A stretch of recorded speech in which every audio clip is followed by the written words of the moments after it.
Market లో invest చేసి మీ డబ్బులు డబుల్ చేసుకోవాలనుకుంటున్నారా? విజయవాడలో జరిగే సుందరరామిరెడ్డి గారి లైవ్ సెమినార్ కి అటెండ్ అవ్వండి. Hi viewers, India's largest digital media network Suman టీవీకి స్వాగతం. ప్రస్తుతం మనతో ఉన్నారు motivational speaker and language trainer Vijaya Bangaru Amma. అమ్మ నమస్తే. అమ్మ నమస్తే. అమ్మ, ఒకప్పుడు అన్ని చాలా ప్యూర్ గా పవిత్రంగా ఉండేవి. ఒక వాతావరణం కానీ అంటే కలుషితం లేకుండా, కాలుష్యం లేని వాతావరణం అని, ఆ ఫుడ్లలో కలుషితమైన ఆహారం లేకుండా ఒకప్పుడు అన్ని చాలా ప్యూర్ గా ఉండేది. ప్రేమ కూడా అంతే పవిత్రంగా ఉండేది, అతి పవిత్రంగా అతి పవిత్రంగా. ఇప్పుడున్న కాలంలో ఏం అర్థం కావట్లే. అంటే ఒక మనిషికి గిఫ్ట్స్ కానీ మనీ కానీ ఇచ్చేస్తే అక్కడికి ప్రేమ ఉన్నట్టేనా? అసలు నిజంగా ఒక ప్రేమ పొందాలి అంటే ఎలా ఉండాలి అమ్మ? అంటే ఒకరికి ప్రేమ, మీరు అన్నట్టుగా ప్రేమ అనేది ఎట్లా ఉండాలంటే మనసుతో సంబంధించిందండి. మీకు గిఫ్ట్లు ఇచ్చో లేకపోతే మిమ్మల్ని ఎక్కడికో బయటికి తీసుకెళ్ళో అది కాదు. ఒకటి అంటే మనసుతో ప్రేమించే మనుషులు దొరకడము ఉండేది. అంటే ఎవరైనా సరే, ఫ్రెండ్స్ మధ్యలో కానీ, తల్లిదండ్రి మధ్యలో కానీ, అన్నదమ్ములు కానీ, భార్యాభర్తలు కానీ, ఒకవేళ ఫ్రెండ్స్ కానీ ఎవరైనా సరే, అంటే డబ్బులు, కానుకలు, తర్వాత ఎక్కడికో నీకు కావాల్సింది నేను కొనిచ్చేసి ఇస్తే అది ప్రేమ కాదండి. ఇప్పుడు ఒక మనిషి తోడు కోరుకుంటారు.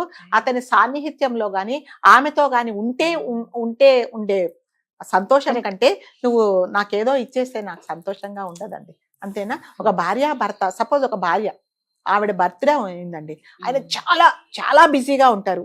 ఆమె ఏం కోరుకుంటుందండి?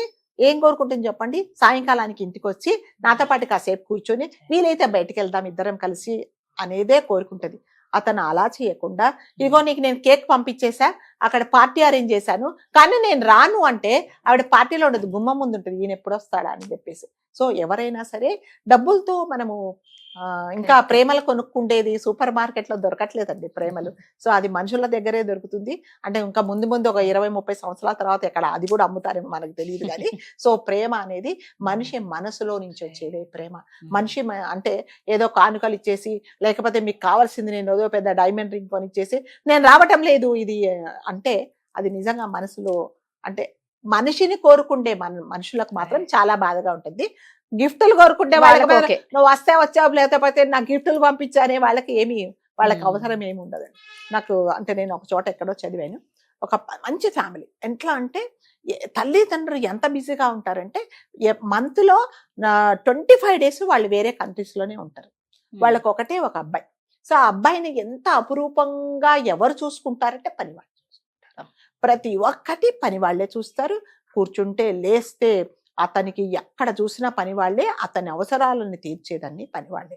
సో అన్నీ ఉన్నా కూడా ఆ అబ్బాయి చాలా దిగులుగా ఉంటాడు, యాక్టివ్గా ఉండడు. అందరు అనుకుంటారు నీకేందా బాబు ఇంత మంచి లైఫ్, ఇట్లా కోరక ముందే నీ మనసులో ఇది కావాలి అనక ముందే తీర్చే తల్లిదండ్రులు ఉన్నారు, నీకు ఏం తక్కువైంది, ఎందుకు ఇలా ఉంటావు అంటే అమ్మో ఎవరికి ఏం సమాధానం చెప్పడనమాట. ఆ తల్లిదండ్రితో మాట్లాడాలి అంటే నెలలో ఒక రోజు, అది కూడా వీడియో కాల్స్ మాట్లాడాల్సిందే. వాళ్ళు ఉండరు ఇక్కడ, తల్లి తండ్రి బిజినెస్ పని మీద తిరుగుతూనే ఉంటారనమాట. ఎప్పుడైనా కావాలంటే వీడియో కాల్స్ మాట్లాడితే మాట్లాడుతూ ఉంటే మధ్యలో వస్తే మళ్ళీ మాట్లాడతానా జాగ్రత్త అని చెప్పేస్తారు. మరి అతను ఎవరి దగ్గర ఆ ప్రేమ పొందుతాడు చెప్పండి? ఇప్పుడు పనివాళ్ళు ఎప్పుడైనా సరే డబ్బులు చేసే పనివాళ్ళు వేరే, నిజంగా తల్లి తండ్రి చూపించే ప్రేమ అనేది చాలా, వాళ్ళు ఏం చూపించలేరండి. ఎంతసేపు జీతానికి పనిచేసే వాళ్ళు ఎంతసేపు పని చేస్తారు చెప్పండి? జీతం ఇస్తే పని చేస్తారు, లేకపోతే రానని చెప్తారు వాళ్ళు. సో ఆ అబ్బాయి ఎంత కుంగిపోయాడంటే ఎవరైనా నన్ను దగ్గరికి తీసుకుంటే బాగుండు, నాకు ఎవరూ లేరు అని చాలా బాధపడుతూ ఉంటాడు.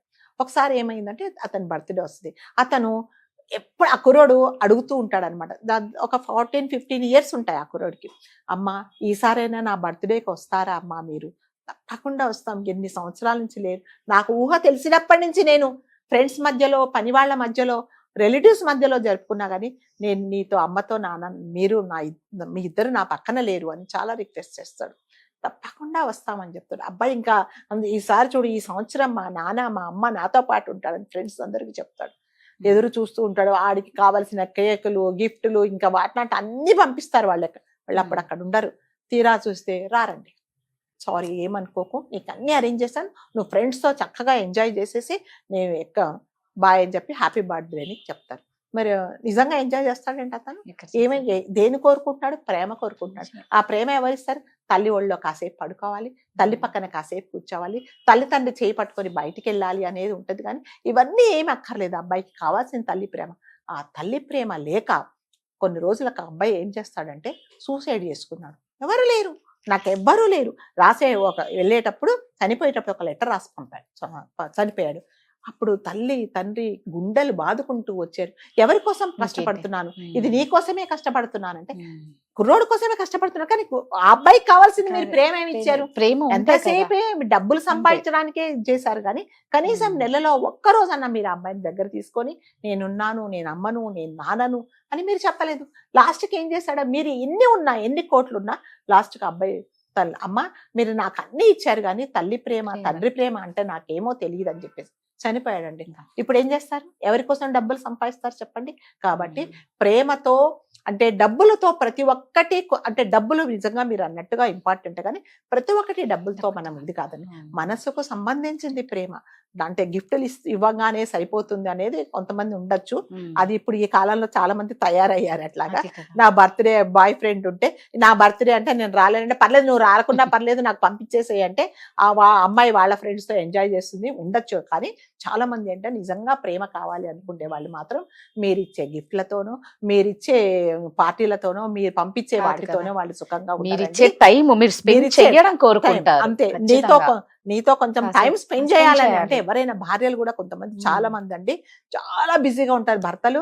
కానీ తను ఎప్పుడు వస్తాడని ఎదురు చూసి పొద్దున పడ్డ కష్టమంతా మర్చిపోయి తన కష్టాలు సుఖాలు పొద్దున నుంచి ఏం చేసిందో భర్తకు చెప్పుకుందామంటే ఆయన అలసిపోతాడు.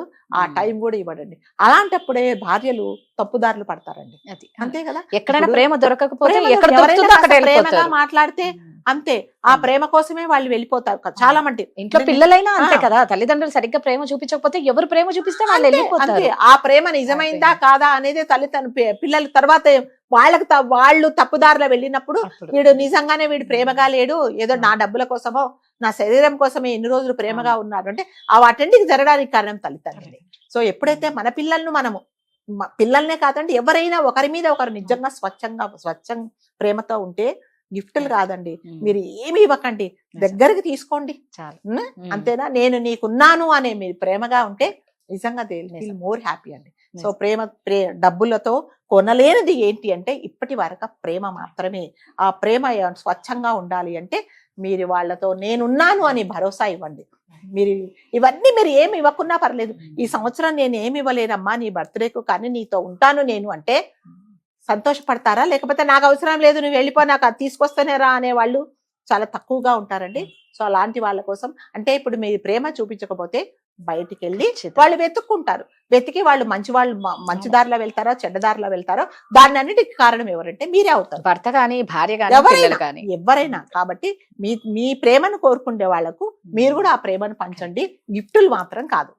గిఫ్ట్లు పంచి దగ్గరుండి పంచి వాళ్ళతో స్పెండ్ చెయ్యండి. పర్వాలేదు, మీరు గిఫ్ట్ ఇవ్వకుండా పర్లేదు, గిఫ్ట్ ఇవ్వకపోయినా పర్వాలేదు. వాళ్ళు నాకు గిఫ్ట్ కావాలనరు, నీతో పాటు నేను కాసేపు ఉంటాను అని చెప్పండి. ఎంత హాయిగా సంతోషంగా ఉంటారు. Thank you.